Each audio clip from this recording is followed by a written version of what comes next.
বৃহস্পতিবার টি-20 বিশ্বকাপের সেমিফাইনালে ইংল্যান্ডের বিরুদ্ধে খেলবে ভারত। বিশ্ব চ্যাম্পিয়নদের বিরুদ্ধে ভারত কী রণকৌশল নেয় তাই দেখার। 2022-এর টি-20 বিশ্বকাপে এই ইংল্যান্ডের কাছেই লজ্জাজনকভাবে হেরে বিদায় নিতে হয়েছিল রোহিত বাহিনীকে। 2022-এর পর আবারও একই জায়গায় বিশ্বের সেরা দুই দল।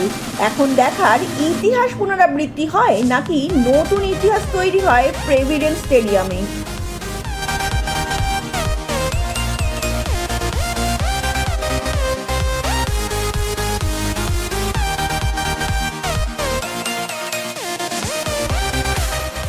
সকালের ম্যাচে সাউথ আফ্রিকা নিজেদের পুরনো অভিশাপ কাটিয়ে প্রথমবারের জন্য আইসিসি টুর্নামেন্টের ফাইনালে নিজেদের নাম নথিভুক্ত করিয়ে নিয়েছে।